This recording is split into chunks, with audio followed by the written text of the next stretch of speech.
వచ్చే అసెంబ్లీ సమావేశంలో 57వ ఎంపీఎస్సీ కులాలకు ప్రత్యేక కార్పొరేషన్ ఏర్పాటు చేయాలని ఆ వ్యవస్థాపక అధ్యక్షుడు బైరి వెంకటేశం అన్నారు.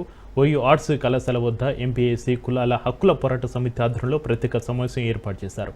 కాంగ్రెస్ ప్రభుత్వం తమ మేనిఫెస్టోలో ఇచ్చిన హామీ ప్రకారం ఎంపీఎస్సీ ప్రత్యేక కార్పొరేషన్ ఏర్పాటు చేసి 1000 కోట్ల బడ్జెట్ కేటాయించాలని డిమాండ్ చేశారు. ధృవీకరణ పత్రాలు ఇచ్చి ఏప్రిల్లో జరగనున్న మహనీయుల జయంతి ఉత్సవాల కమిటీ బాధ్యతలు ఈసారి ఎంపీఎస్సీ కులాలకి అప్పగించాలని ప్రభుత్వాన్ని కోరారు.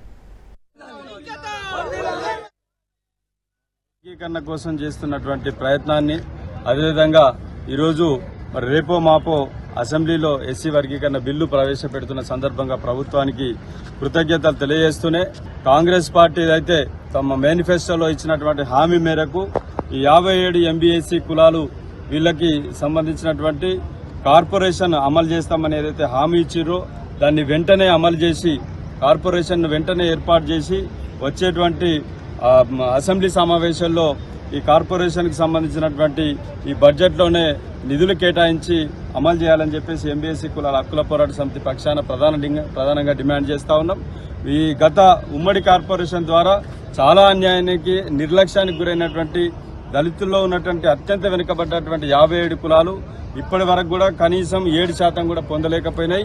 ఇప్పుడు వాళ్ళు ఏదైతే ఎస్సీ వర్గీకరణ పేరుతో ఇవాళ అన్ని కులాలకు న్యాయం చేస్తామని ప్రభుత్వం చెప్తా ఉన్నది కాబట్టి నిజంగా సామాజిక న్యాయం చేసేటువంటి ఇవాళ అవకాశం ఇవాళ ప్రభుత్వానికి ఉన్నది కాబట్టి వెంటనే ఎంబీఎస్సీ కులాలకు సపరేట్ కార్పొరేషన్ ఏర్పాటు చేసి ఈ వచ్చే బడ్జెట్లోనే 1000 కోట్ల నిధులు ఈ కార్పొరేషన్ కేటాయించి ఇవాళ ఈ కులాలకు న్యాయం చేయాలని చెప్పేసి మేము ప్రధానంగా డిమాండ్ చేస్తున్నాం. ఇక రెండోది మన ఈ కులాలకు సంబంధించి కుల ధృవీకరణ పత్రాలు ఇంతకాలం ఇవాళ ఆర్డీఓ ద్వారా ఇస్తూ అనేక ఇబ్బందులకు గురవుతున్నటువంటి మా 57 ఎంబీఎస్సీ కులాలు ఇవాళ ప్రభుత్వానికి అనేక సార్లు విజ్ఞప్తి చేసినాం. ఇలా మాకు ఆర్డీఓ ద్వారా కాకుండా తహసీల్దార్ ద్వారా ఇచ్చే విధంగా వెంటనే జీవో ఇవ్వాలని చెప్పేసి ఇలా ప్రభుత్వం